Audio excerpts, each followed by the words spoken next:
Hey, what's up? So you want to learn how to do this, right? I got you. So first things first, I gotta say it quick. This is not a particularly easy one. This is more in the advanced section. I've made a video breaking down 5 beginner moves. This would not be in that video for the specific reason of it's not a beginner move. This is more of an advanced move. So before you even try this move, make sure you got those 4 beginner moves down, just because they're gonna help you in the long run.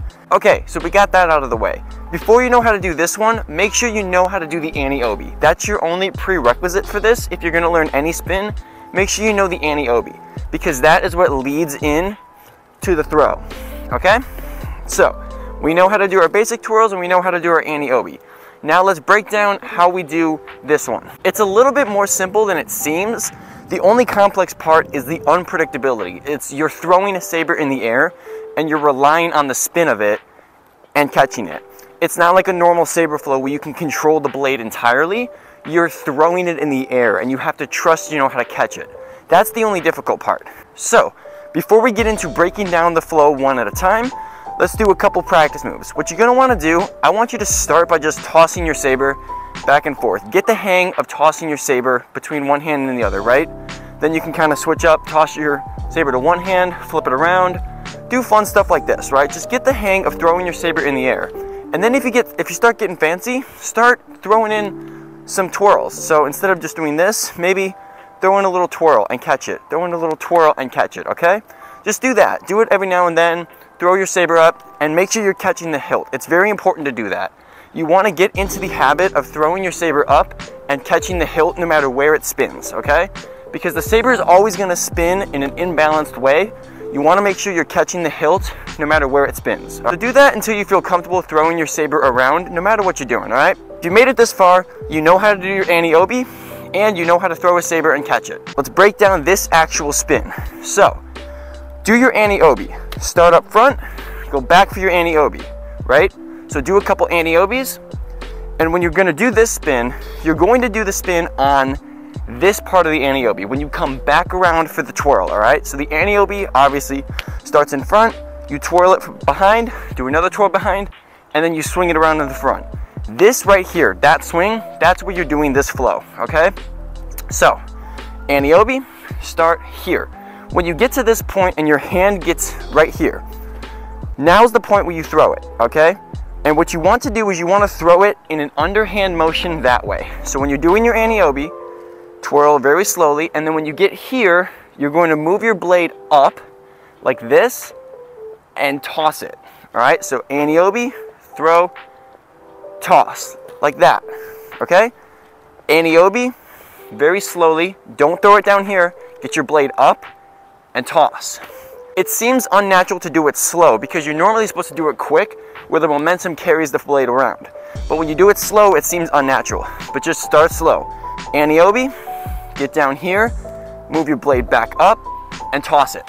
All right, you got that. Once you get the hang of that, start speeding it up just a little bit. Do your Annie-Obi, get here, toss it, catch it. You got it? Now, if you're having trouble with this toss and the catch, here's something that I recommend. Cut out the Annie-Obi and focus on the toss. So this is a quick trick you can do. If you're using your right hand, your dominant hand, put your non-dominant hand like this. Put it up front, like that. Take your blade, start from back here, and just go like this, okay? So go like this under your hand and throw it up. Like that and throw it up. All right, it seems dumb, but trust me. Hand out and throw your blade. Like that.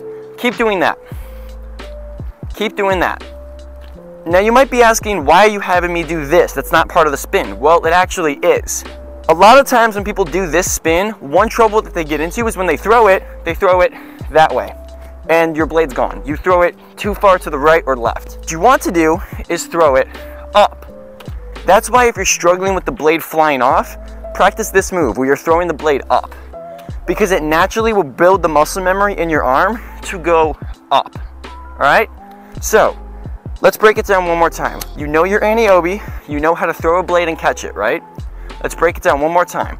Start with the figure 8, because we're gonna do a flow now. Start with a figure 8, and we're gonna move into our Annie-Obi, right? And whenever you feel comfortable to throw it, start off, and then just hit it with a nice flow. All right, you see how I did that? Go like here, do another twirl underneath, and throw it.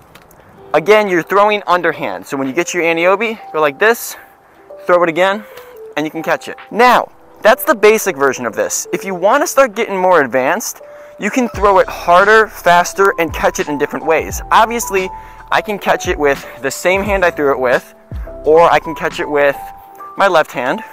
I can catch it in the same hand, but primary grip, or I can catch it in the same hand, reverse grip, or the opposite hand, primary grip, or the opposite hand,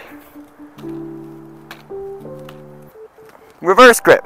Got it. Once you get comfortable doing the spin, you can kind of start throwing it around and catching it in different ways.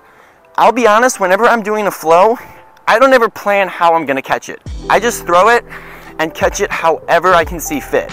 And wherever I catch it, whether it's reverse, primary, reverse, primary, reverse, reverse, primary, however it is, I just build it back into a flow. And the reason the spin is so cool is because it relies on momentum. So you can go like this, you can carry your flow, and then you can just hit them with a nice toss and then keep going. You see, it's really cool to do that. So, I hope this helped.